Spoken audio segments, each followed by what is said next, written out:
'Eleven' ఈ movie last month theatre release అయింది. ఇప్పుడు ఓటీటీలో స్ట్రీమ్ అవుతుంది ప్రైమ్‌లో. థియేటర్‌లో చూద్దామనుకున్నా కుదరలేదు. ఇప్పుడు ఓటీటీలో చూసా.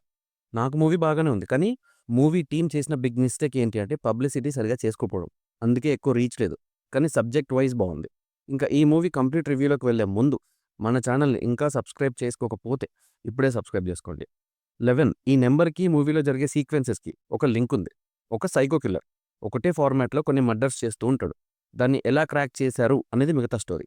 ఈ గేమ్‌లో చాలా ట్విస్టులు రివీల్ అవుతాయి. ఒక ఫ్లాష్‌బ్యాక్ ఎపిసోడ్ రివీల్ అవుతుంది. ఆ తర్వాత ఈ మర్డర్స్ గురించి మనకు క్లారిటీ వస్తది. బేసిక్ సైకో కిల్లర్ స్టోరీ ఇది కూడా. కానీ వీళ్ళు తీసుకున్న పాయింట్స్ కొన్ని బావుంటాయి. 65 ట్విస్ట్స్ సంథింగ్ ఏవో ఉన్నాయి మూవీలో అని డిక్లేర్ చేశారు మూవీ టీమ్. అన్నీ ఉన్నాయో లేదో లెక్కేలే గానీ ట్విస్ట్‌లయితే ఉన్నాయి. మూవీ కొంచెం స్లోగానే బిగిన్ అవుతుంది. మెల్లిగా కొత్త క్యారెక్టర్స్ ఇన్వాల్వ్ అవుతుంటే అక్కడ కొత్త కొత్త ట్విస్ట్‌లు, కోర్ స్టోరీ ఇవన్నీ రివీల్ అవుతాయి.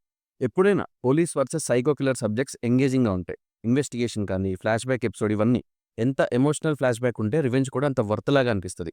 ఈ మూవీకి అది బాగా వర్క్ అయింది. ఫ్లాష్‌బ్యాక్ ఎమోషన్ రీచ్ అవ్వడం వల్ల ప్రెజెంట్ తీసుకుంటున్న రివెంజ్ యాక్సెప్టబుల్‌గా అనిపిస్తది.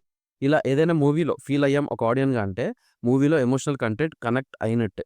ఒక వీక్ లేట్‌గా రిలీజ్ చేసైనా పబ్లిసిటీ మీద ఫోకస్ చేయాల్సింది.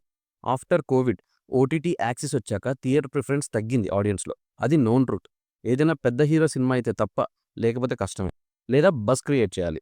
ప్రమోషన్స్ గట్టిగా చేయాలి. ఇక్కడ మూవీ టీమ్ ఫెయిల్ అయింది. కంటెంట్ ఉంది మూవీలో. ఇదే మూవీ మలయాళం ఇండస్ట్రీ నుంచి వచ్చి ఉంటే మనమే చాలా హైప్ ఇచ్చేవాళ్ళం. నవీన్ చంద్ర అటెంప్ట్ బావుంది. కానీ మూవీకి రావాల్సిన రికగ్నిషన్, నవీన్‌కి రావాల్సిన రికగ్నిషన్ రాలేదు. ఓటీటీ రిలీజ్ తర్వాతైనా వస్తదేమో చూడాలి. ముందు మూవీని ఎవరం పట్టించుకోలే కానీ ఓటీటీలో వచ్చాక బాగుంది అనే టాక్ గట్టిగానే వస్తుంది. అందరికీ చాలా బావుంది అనిపించకపోయినా డీసెంట్ మూవీ లాగైనా అనిపిస్తది. ఇంకా ఎవరైనా చూడకపోతే అయితే ప్రైమ్‌లో అవైలబుల్‌గా ఉంది. చూడండి, డిసప్పాయింట్ అవ్వరు. ఈ వీకెండ్ మంచి మూవీ అవుతుంది. ఫ్రెండ్స్, ఫ్యామిలీ అందరూ చూడొచ్చు. Nothing abusing. ఎంతో కొంత మన దగ్గర కూడా ఇలాంటి స్టోరీస్‌ని ఎంకరేజ్ చేస్తేనే కదా కొత్త కాన్సెప్ట్స్ వస్తాయి. లేదా అంటే డ్రాగులు, లాగులొస్తాయి.